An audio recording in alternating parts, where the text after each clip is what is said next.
In this video, we're going to find probabilities using the central limit theorem. I'm going to assume that you're using a z-score table, so I'm going to find z-scores for each of the data values we talk about. If you are using a computational device that lets you put in the mean and the standard deviation for the distribution, then you don't need to do the step of taking the z-score. So there's just an extra step shown here if you're using a computational device. So let's start with heights of adult women are normally distributed with a mean of 63.6 inches and a standard deviation of 2.5 inches. First question, what percentage of women are 5'5" or taller?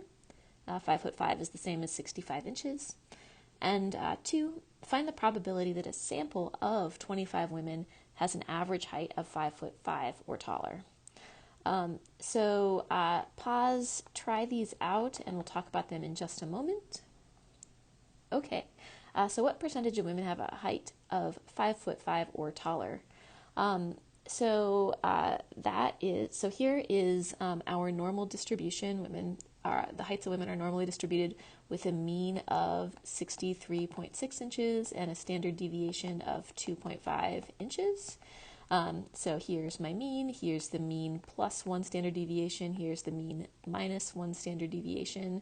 And so we're looking at what percentage of women are 5'5" or taller, or 65 inches tall or taller. So that's about here-ish. And so we're looking for this probability right here.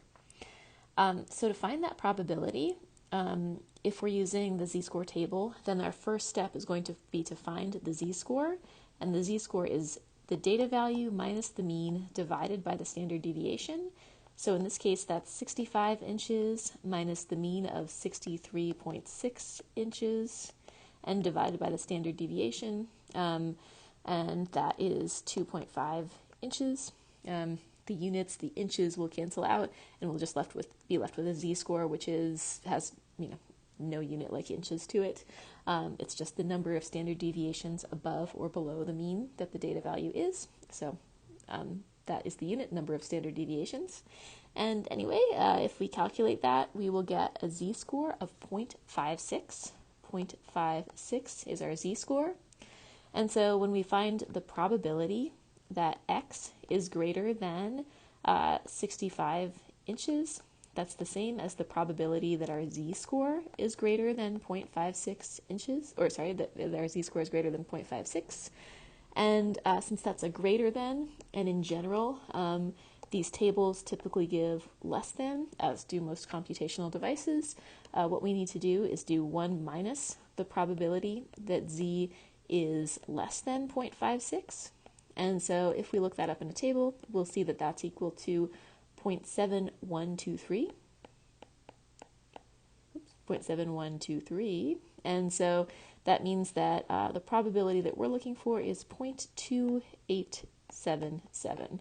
So this probability we're interested in is 0.2877. That's the probability that a particular woman is 5'5" or taller if she's randomly selected, or in other words, the percentage of women who are 5'5" or taller. So since we were asked for a percentage, we could convert that to a percent, 28.8%, say. So 28% of women, 28.8% of women are 5'5" or taller. Now we want to find the probability that a sample of 25 women has an average height of 5'5" or more. So notice in the previous problem, we actually didn't use the central limit theorem at all. The previous problem was just for, the percentage overall, not for sample means, but for the overall distribution. So this was actually just like previous problems that we've done. For this one, we are going to need to use the central limit theorem. So now we want to figure out the probability that a sample of 25 women has an average height of 5'5" or more. And we know by the central limit theorem that the sample means will be normally distributed. Here we're already talking about a normal distribution, so no big deal. But they will have a mean that's the same as the original mean. Our original mean was 63.6 inches. And now the standard deviation is going to be different. The standard deviation is the old standard deviation for the regular distribution. divided by the square root of the sample size. So in our case, that's 2.5 inches divided by the square root of the sample size. The sample size n is 25, so divided by 25, or the square root of 25, and so that's 2.5 divided by 5, that's 0.5 inches. And so now when we find the z-score here, we have a z-score of the data value. Data value is 65 inches that we're interested in, minus the mean for the distribution. The mean for the distribution is 63.6 inches, divided by the standard deviation for this distribution of sample means, which is 0.5 inches. And if we calculate that out, we will get a z-score of 2.8. So z-score is 2.8. So now our mean is the same as before, as we said, and our standard deviation is just 0.5. So our standard deviation, this data is now much more closely packed together. So one standard deviation away from 63.6 is 63.64.1, and one standard deviation below is 63.1, and so on. So 68% of the data falls within those two values. And we are looking for the probability that a sample of 25 women has an average height of 5'5" of 65 inches or more. So that is like way out here, this 65 inches now. And so that's going to be a much smaller value. To find it, we can use our z-score. The probability that that the sample mean, x bar, is greater than 65 inches is equal to the probability that z is greater than 2.8 inches. And so that's 1 minus the probability that z is less than 2.8 inches, that z is less than 2.8, period, standard deviations above the mean.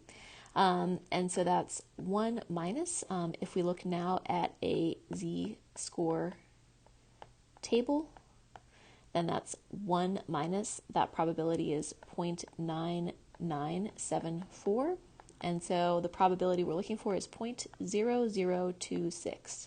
So that is that little probability right there, 0.0026.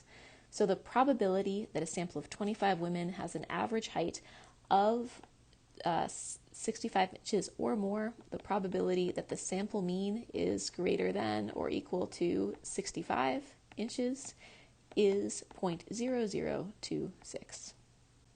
All right, let's take a look at another example. Suppose the weights of Flemish giant rabbits have a mean of 15.3 pounds and a standard deviation of 2.7 pounds.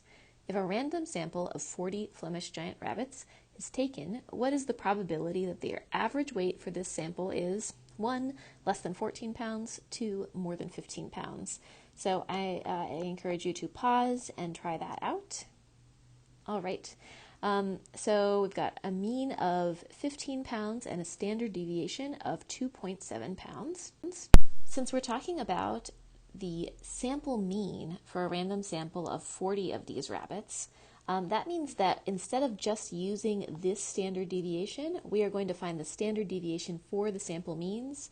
And this standard deviation for the sample means is the old standard deviation divided by the square root of the sample size. So that's 2.7 divided by the square root of 40, and when we calculate that out, we'll get 0.43 for our standard deviation for this normal distribution. So we weren't specifically told that these weights were normally distributed, and that's okay. We know by the Central Limit Theorem that the sample means of any distribution will be normally distributed as long as the sample size is at least 30. This is a sample of 40, so larger than 30, so we can apply the Central Limit Theorem. And so these sample means will be normally distributed, and it'll have the same mean as the original mean, the mean of 15.3, and now the standard deviation is just 0.43, so 15.3 plus 0.43, 15.73 would be one standard deviation up, and 14.86 7 would be one standard deviation down. So again, 68% of sample means of size 40 of these weights of samples of size 40 of these rabbits would fall within this range. 68% are going to fall within this range. Okay, that's not what we were asked for, though. We were asked for the probability that the average weight for this sample is less than 14 pounds. So this is what we're looking at. And so, maybe 14 pounds is, somewhere below that. 14-ish is over here. And so we're looking for this probability less than 14 pounds. We see that it's going to be a small value. To find that probability, if we're doing it with a table, we can use a z-score. Z is the data value. This is a sample mean minus the mean for the distribution divided by the standard deviation for this distribution. So sample mean 14 minus the mean for the distribution 15.3 divided by the standard deviation for the sample means 0.43, and we would get a z-score of a z-score of negative 3.023. So we could round that to negative 3.02.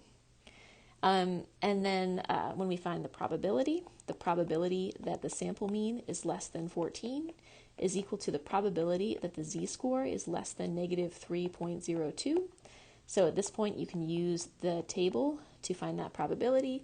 The probability that z is less than negative 3.02, the probability of a value of less than negative 3.02 on the standard normal distribution, a normal distribution with mean 0 and standard deviation of 1, is 0.0013. So 0.0013 is the probability that we're talking about right there. So it should probably be an even smaller shaded region than what we see.